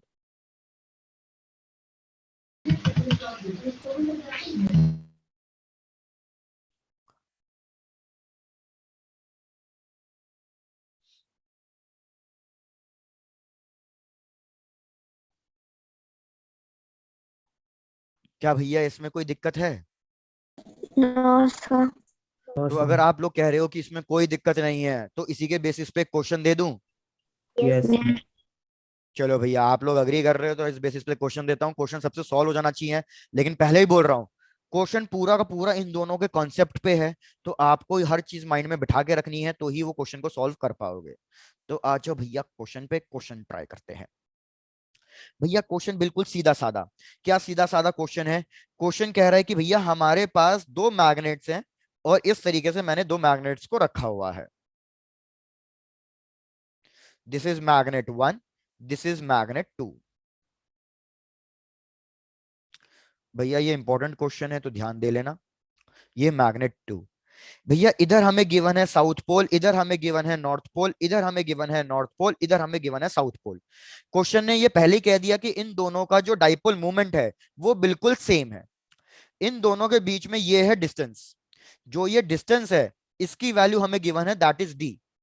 और क्वेश्चन ने बोला हुआ है ये लाइन परपेंडिकुलर बाइसेक्टर है इस सेकंड वाली मैग्नेट के लिए। ये मैग्नेट 1, ये मैग्नेट 2। हमें इन दोनों के एग्जैक्टली मिड पॉइंट पे इस पॉइंट एम पे नेट डाइपोल मोमेंट फाइंड करना है, नेट मैग्नेटिक फील्ड फाइंड करनी है, सॉरी। क्या चीज समझ में आई है? ये रिपीट करूं? भैया क्वेश्चन रिपीट, मैंने कहा मैंने दो मैग्नेट ली हैं, दोनों को परपेंडिकुलरली प्लेस किया है, दोनों का मैग्नेटिक मूवमेंट बिल्कुल सेम है, एम एम। अब याद रखो जो ये मैंने डिस्टेंस डी दे रखा है, या आप इसको सेंटर से अज्यूम कर सकते हो, क्योंकि मैग्नेट्स के बीच का जो डिस्टेंस होता है वो छोटा ही होता है। तो आप यहां से या यहां से जो डिस्टेंस है वो सेम अज्यूम कर सकते हो। तो भैया इन दोनों के बीच का डिस्टेंस गिवन है डी, और इसके बिल्कुल मिड पॉइंट पे फाइंड करना है मेरे को नेट मैग्नेटिक फील्ड। तो इस डिस्टेंस को आप d/2 लिख सकते हो, इस डिस्टेंस को भी d/2 लिख सकते हो। तो मेरे को नेट मैग्नेटिक फील्ड फाइंड करके बता दो एट द पॉइंट एम। चलो लगो काम पे, देखते हैं कौन कितने अच्छे से सॉल्व कर लेता है। आप लोगों ने कहा था वो कॉन्सेप्ट क्लियर है तो उसी के बेसिस पे क्वेश्चन है।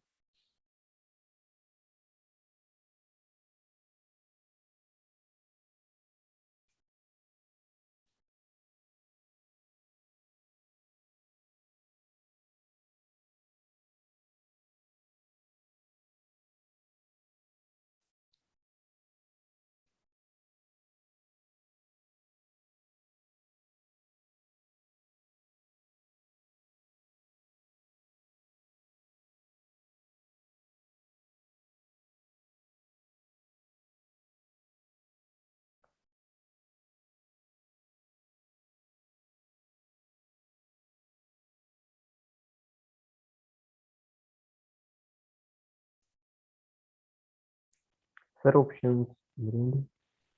ऑप्शंस ऑप्शंस नहीं गिवन यार मेरे पास, क्योंकि ये क्वेश्चन बस मेरे को क्वेश्चन याद है, ऑप्शंस याद नहीं है, तो जो याद है मैंने डायरेक्टली बोल ही दिया। सर मत देना ऑप्शंस, तुक्का मारने का मन कर देता है कई बार। हाँ और फिर प्रकुल तुक्का ही मारते हो फिर। Yes sir. हाँ सर नालायक। पता सर पता चल जाता है ना कि हम सही कर रहे हैं गलत कर रहे हैं। नहीं नहीं आप करो, कोई बात नहीं, देखेंगे। और यार देखो, मैंने अब तक आपको नहीं बोला लेकिन अब मैं बोल रहा हूँ भैया, सीरियसली पढ़ना शुरू कर दो, एग्जाम सर पे हैं अब ऑलमोस्ट।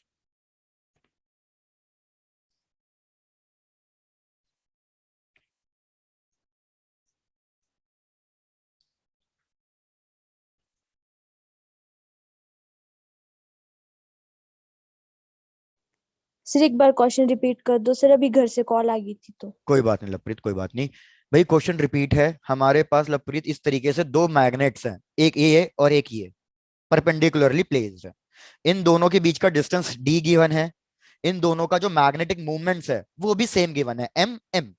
मेरे को इस पॉइंट m पे, जो इन दोनों का बिल्कुल मिड पॉइंट है, इस पॉइंट m पे नेट मैग्नेटिक फील्ड फाइंड करनी है due to this two magnets. Okay sir.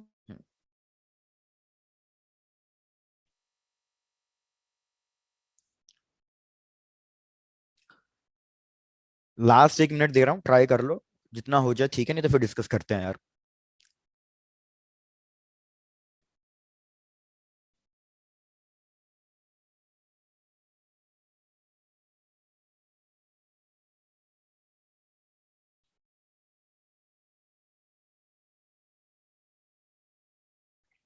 काव्य आपका आ रहा है m8√5 × 10⁻³ काव्य ऐसे ही बोल देते, इतना सारा टाइप करने में ही इतनी फाइट मार ली आपने। भाई आंसर मेरे को ऐसे परफेक्टली याद नहीं है, सॉल्व करूंगा तो चेक करूंगा कि भैया इसका करेक्ट आंसर किसका आ रहा है। शबीर ठीक है, चलो तो भैया आप लोगों ने सॉल्व कर लिया है, काफी लोगों ने, तो डिस्कस करना थोड़ा सा स्टार्ट कर लेते हैं। भाई सबसे पहले तो ये देखो, जो ये पॉइंट एम है, ये किसके लिए एक्सियल पॉइंट आ रहा है और किसके लिए इक्वेटोरियल पॉइंट आ रहा है, पहले तो ये बताओ। M1 के लिए एक्सियल, M2 के लिए इक्वेटोरियल। अरे बहुत बढ़िया शबीर। भैया M1 के लिए एक्सियल, M2 के लिए इक्वेटोरियल। तो कॉन्सेप्ट को लगाना शुरू करते हैं। पहले इस M1 की वजह से मैग्नेटिक फील्ड B1 लिखता हूं, B1। तो भैया जब मैं B1 लिखूंगा तो B1 की वैल्यू मुझे पता है, ये एक्सियल पॉइंट है। तो एक्सियल पॉइंट के लिए μ0/4 2 into M divided by distance का क्यूब। तो डिस्टेंस है मेरे पास d/2, d/2 सर का क्यूब 8 कर। म्यू नॉट 4 पाई अपॉन 8 है। चेक करता हूं आंसर, जैसे मैंने बोला पता नहीं है। लेकिन अब एक काम और करना पड़ेगा। क्या करना पड़ेगा भैया? डायरेक्शन भी तो देखनी है। तो मेरे को बताओ बी, ये जो मैग्नेट 1 की वजह से मैग्नेटिक फील्ड 1 मार्क करूं, ये कौन सी डायरेक्शन में मार्क करूं? राइट। अरे वेरी गुड, क्योंकि मुझे पता है एक्सियल पॉइंट के केस में जो डाइपोल मूवमेंट की डायरेक्शन आती है वही हमारी मैग्नेटिक फील्ड की डायरेक्शन भी होती है। तो भैया मेरे डाइपोल मूवमेंट की डायरेक्शन राइट हैंड साइड है, साउथ से नॉर्थ। तो इधर जो मैं मैग्नेटिक फील्ड मार्क करूंगा B1, वो भी राइट हैंड साइड मार्क करनी पड़ेगी, क्योंकि ये दोनों पैरेलल होती है। फिर आ जाओ B2 पे। भैया B2 हमें पता है इक्वेटोरियल पॉइंट है, तो इक्वेटोरियल पॉइंट के लिए μ0/4 d/2 का होल क्यूब। लेकिन अगर मैं B2 मार्क करूं तो मुझे मैग्नेटिक डाइपोल की डायरेक्शन देखनी पड़ेगी। इधर मैग्नेटिक डाइपोल मोमेंट की डायरेक्शन नीचे है, तो इस पे मैग्नेटिक फील्ड की डायरेक्शन किधर मार्क करूं? ऊपर। वर्टिकली ऊपर, अपवर्ड। क्योंकि एंटी पैरेलल होता है। अब भैया आपको दिख रहा है मैग्नेटिक फील्ड वेक्टर क्वांटिटी है, दोनों की वैल्यू सेम नहीं है। कहीं डायरेक्टली √2 लिख दो, मार खाओगे अगर किसी ने √2 लिखा है डायरेक्टली तो। ये दोनों की वैल्यू सेम नहीं है। इन दोनों के बीच में एंगल 90 है। तो काफी बच्चों ने क्या दिमाग लगा देते हैं, बहुत जल्दी होती है सॉल्व करने की, अरे भैया √2b ये चेप दिया होगा आंसर। अरे भैया दोनों की वैल्यू सेम कहाँ है? एक में 2 एक्स्ट्रा आ रहा है न्यूमरेटर में, तो ये गलती मत करना। इन दोनों का रिजल्टेंट निकालो। आपको रिजल्टेंट निकालना आता ही होगा। रिजल्टेंट का formula a² + b² + 2ab cos theta. लेकिन 2ab cos थीटा कैंसिल हो जाएगा, बिकॉज cos 90 कितना होता है? 0 होता है। तो मतलब मेरे को सिर्फ √(a²) मतलब B1 + b² मतलब B2, बस इन दोनों की वैल्यू सब्स्टिट्यूट करके सॉल्व करना है। तो बस मैं स्टेप लिख रहा हूं, अगेन कैलकुलेशन छोड़ रहा हूं। कैलकुलेशन करना आपका काम है कि आप इसको कितना ज्यादा सिंप्लीफाई कर देते हो। बस मैं स्टेप लिख के छोड़ रहा हूं। तो B net will be equals to √² B1 की वैल्यू। B1 की वैल्यू आई थी μ0/4 2m d³/8 प्लस, लेकिन इसको स्क्वायर करना भी बाकी है अभी तो, प्लस ये वैल्यू आई थी μ0/4 m × 8/d³। इसका स्क्वायर भैया इसमें कॉमन लेके जितना सिंप्लीफाई हो सके उतना सिंप्लीफाई कर देना, you will get the answer. और कोई वैल्यू सब्स्टिट्यूट करने की जरूरत नहीं है। कहीं ये मत कर देना μ0/4 इन सबकी वैल्यू सब्स्टिट्यूट कर दी, कोई वैल्यू सब्स्टिट्यूट करने की जरूरत नहीं है। भैया सबको क्लियर है? Yes sir. Done done done.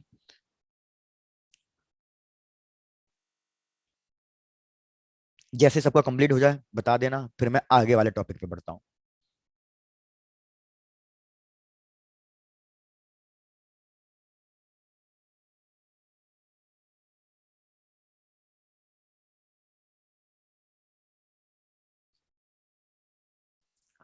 Anjali check करके बताओ कंप्लीट हो गया? Yes sir. चलो डन, तो आगे बढ़ते हैं। घूम फिर के भैया वही सेम चीजें। क्या सेम चीजें? भैया अब की बार हमने मैग्नेट मतलब मैग्नेट डाइपोल को, मैग्नेटिक डाइपोल इज प्लेस्ड, कहां प्लेस कर रहे हैं? In uniform magnetic field. तो क्या क्या चीजें होंगी, ये चीजें पढ़नी है। और याद रखना ये इंपॉर्टेंट टॉपिक है, इस पे क्वेश्चन आता है। इंपॉर्टेंट टॉपिक है, कैसे इंपॉर्टेंट है अभी बता दूंगा। ये इंपॉर्टेंट टॉपिक है, इस पे क्वेश्चन आता है। भैया ये मैंने यूनिफॉर्म मैग्नेटिक फील्ड लाइंस ले ली, और अभी हमने डिस्कशन किया था फील्ड लाइन कहां से स्टार्ट होती है? फील्ड लाइन नॉर्थ पोल से स्टार्ट नॉर्थ होती से। है। तो आप यहाँ पे नॉर्थ पोल ड्रॉ कर सकते हो। इसके अंदर मैंने एक मैग्नेट ले ली है, तो ये सपोज अज्यूम कर लो कि ये कोई एक मैग्नेट है। ये मैंने एक मैग्नेट ले ली। भैया नीचे वाले पोल को ले लो साउथ पोल, ऊपर वाले पोल को ले लो नॉर्थ पोल। तो हमें पता है कि मैग्नेटिक डाइपोल कौन सी डायरेक्शन में होगा? ऊपर की तरफ ही होगा, क्योंकि साउथ से नॉर्थ जाता है। इधर ये सपोज कुछ ना कुछ एंगल बना रही है magnet, that is angle theta.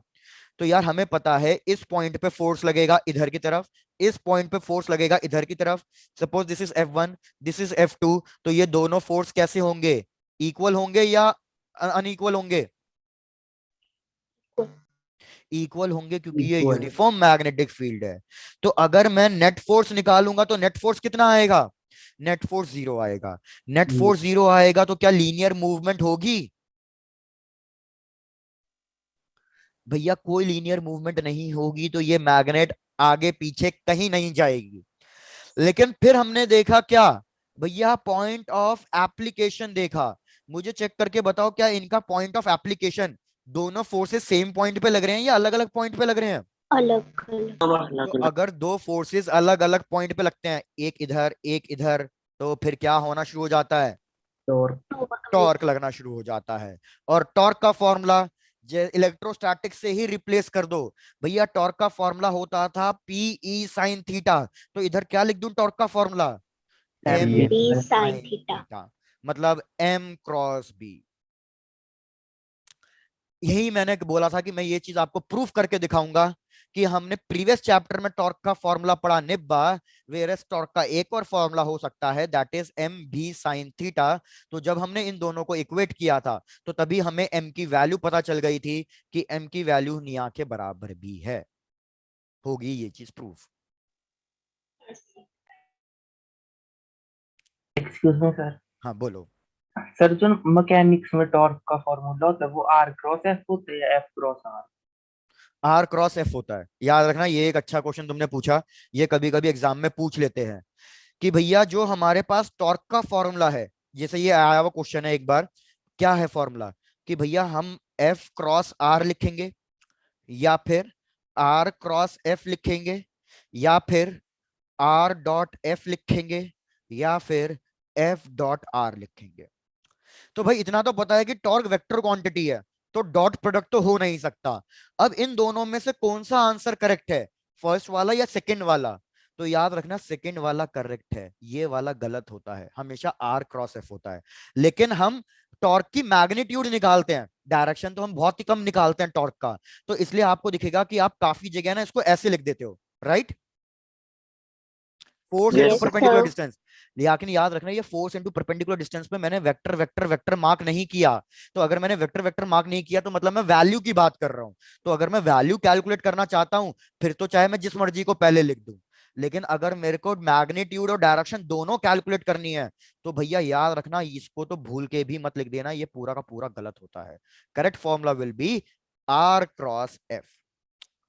जैसे मैंने आपको प्रीवियस चैप्टर में पढ़ाया, फोर्स का फॉर्मूला होता था आई एल बी, मतलब आई इंटू बी क्रॉस एल लिख सकते हो, या फिर यस। आई इंटू एल क्रॉस बी लिखना चाहिए। कौन सा सही है, ऊपर वाला नीचे वाला? नीचे वाला।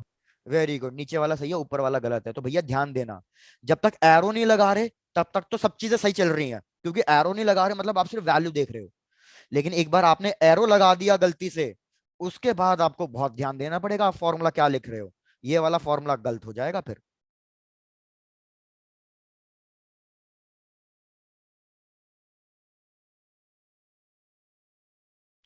तो इधर भी वही चीज है, एम क्रॉस बी होता है, बी क्रॉस एम मत लिख देना।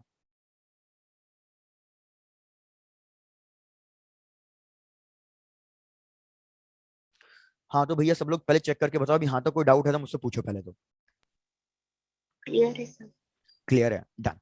अब बस एक छोटी सी चीज, हालांकि इसको आज डिस्कस नहीं करेंगे, बस आपको थोड़ी सी फील देने वाली बात है।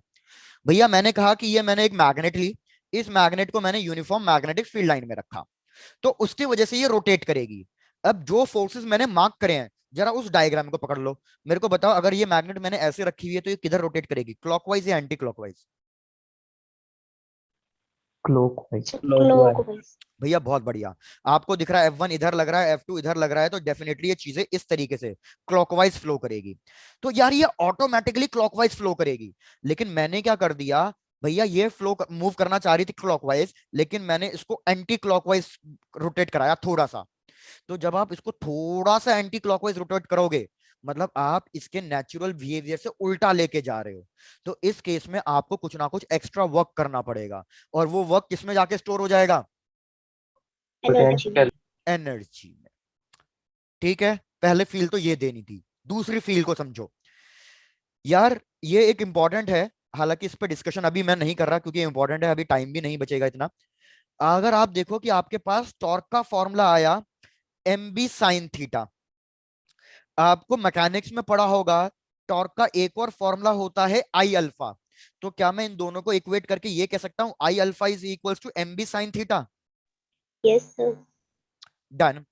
जहां पे आई क्या होता है, मोमेंट ऑफ इनर्शिया। चलो इतना तो याद है, मोमेंट ऑफ इनर्शिया। अब भैया सपोज इस फॉर्मूले को बहुत ध्यान से देना क्योंकि इसी पे मेन कॉन्सेप्ट चलेगा पूरा। यार सपोज मैंने कहा कि जो मैग्नेट क्लॉकवाइज रोटेट होनी थी मैंने इसको एंटी क्लॉकवाइज रोटेट कराया, लेकिन जब मैंने इसको एंटी क्लॉकवाइज रोटेट कराया तो बहुत छोटे से एंगल पर रोटेट कराया, वेरी स्मॉल एंगल। तो भैया आप तो नॉन मेडिकल वाले हो, आपको तो पता ही होगा जब बहुत छोटा एंगल होता है तो क्या करने लग जाते हैं हम, sine theta equal to theta. Very good, sine theta is equal to theta. तो मेरे पास ये आ जाएगा I alpha is equal to M B theta. बस ये इक्वेशन चेक करो, यहां तक बातें समझ में आई? Yes sir.